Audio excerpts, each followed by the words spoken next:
శ్రీకాకుళం జిల్లా రాజ్యం పరిధిలో వర్షాల కోసం భక్తులు ప్రత్యేక పూజలు నిర్వహించారు. సకాలంలో వర్షాలు పడక మడ్డవలస ప్రాజెక్టు నుంచి నీరు విడుదల కాక ఇబ్బందులు పడుతున్నామని వాపోయారు. విజయనగరం జిల్లా సంతకవిటి మండలం సిరిపురం గ్రామ ప్రజలు శ్రీ కొండ కామేశ్వర స్వామి ఆలయంలో శివుడికి అభిషేకాలు చేశారు. 24 గంటల పాటు హరినామ స్మరణ నిర్వహించారు. రెల్లిగడ్డ నుంచి తెచ్చిన నీటితో శివలింగానికి అభిషేకం చేశారు. అనంతరం అన్న సమారాధన నిర్వహించారు. వరద పాయసం కార్యక్రమం చేపట్టి వర్షాలు కురవాలని భక్తులు ప్రార్థించారు.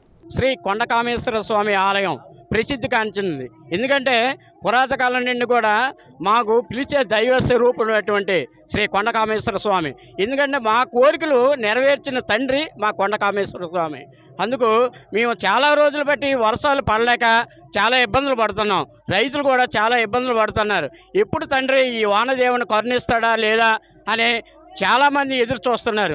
అందుకను ఈరోజు ఈ కొండ కామేశ్వర స్వామికి జలాభిషేకం చేస్తే చాలా మంచిది అనేసి మాకు పురాతకాలం నుండి కూడా ఈ జనాలు ప్రతి ఒక్కరు కూడా ఈ వర్షాలు లేని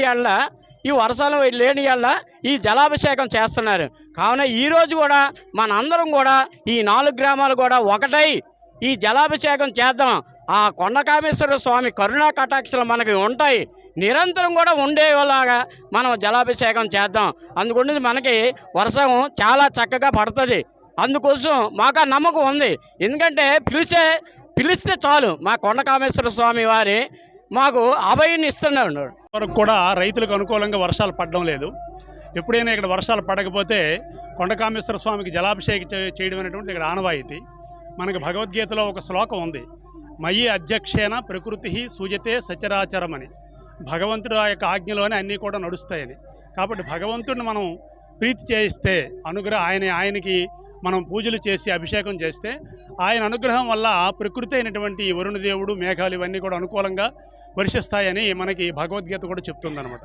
కాబట్టి ఆ ప్రాప్తికి మన పూర్వీకులు కూడా ఎప్పటి నుంచైనా ఎప్పుడైనా సిరిపురంలో వర్షాలు లేకపోతే కొండకామేశ్వరునికి జలాభిషేకం చేయడం, వరదపాశం పోయడం అనేటువంటి ఆనవాయితీ. మరి ఈ సంవత్సరం కూడా సిరిపురము, చిన్నసిరిపురము, లైదాం పరిసర గ్రామ ప్రజలందరూ కూడా ముఖ్యంగా యువకులు ఈ కార్యక్రమంలో చురుకుగా పాల్గొని కొండకామేశ్వర స్వామివారికి జలాభిషేకం చేసి పూర్తిగా ముంచివేసి పూర్తిగా ఆయన చల్లబరచడం వల్ల మనకి భగవంతుడు చల్లబరుస్తాడని మన యొక్క ఈ కార్యక్రమం చేపట్టడం జరిగింది. బాగా జరిగింది. పూర్తిగా అభిషేకం పూర్తి అయిపోయింది. ఇంకా క్రింద అన్నదానం కూడా జరుగుతుంది. ఏ కార్యక్రమం చేసేటప్పుడు అన్నశాంతి చేయాలి, ఆ అన్నశాంతి కూడా చేస్తుంది. కాబట్టి పరమేశ్వరుడు ఇప్పటికైనా కరుణించి మంచి వర్షాలు పడాలని కోరుకుంటున్నాం. సిరిపురం గ్రామం మీద శ్రీ కొండ కామేశ్వర వెలసినటువంటి ఆలయం ఒకటి ఉందండి. మాకు ఇప్పుడు ఎన్నో సంవత్సరాల నుంచి మాకు ఇబ్బందిగా వర్షాలు లేక కరువు కాటకాలు రావడం వల్ల ఈ కొండ కామేశ్వరికి పూజలు పునస్కారాలు మేము చేయడం అనేది ఒక ఆనవాయితీ. మాకు గత 24-25 సంవత్సరాల నుంచి మా పూర్వీకులు ఎప్పటికంచో చేసి ఉండేవారు.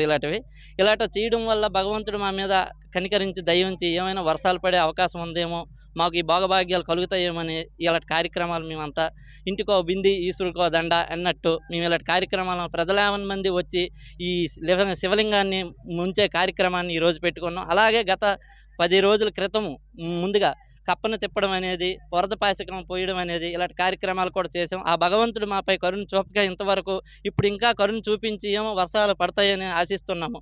ఆ దేవుణ్ణి ప్రార్థిస్తున్నాం. చాలా రోజులు ఒక 50 రోజుల నుంచి బాగా ఇక్కడ వర్షం లేదు, పంటలు పడుతున్నాయి. ఇక్కడ 4-5 గ్రామాల వాళ్ళమంతా ఇబ్బంది పడుతున్నాం. దానికోసం ఇప్పుడు ఇదంతా చేసి శివుడికి తలాభిషేకం చేస్తే వర్షం పడుతుందని మాకు మొదటి నుండి ఒక ఆనవాయితీ ఉంది.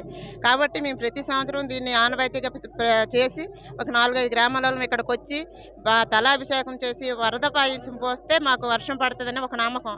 అందుకని ఇప్పుడు 50 రోజుల నుంచి ఏ వర్షము లేక పంటలు పోవడం వలన, ఆకుమడులు ఎండిపోవడం వలన, వరిసేలు పోవడం వలన మేము చాలా భయాందోళన గురయ్యి మేము ఇదంతా చేయవలసి వస్తుంది.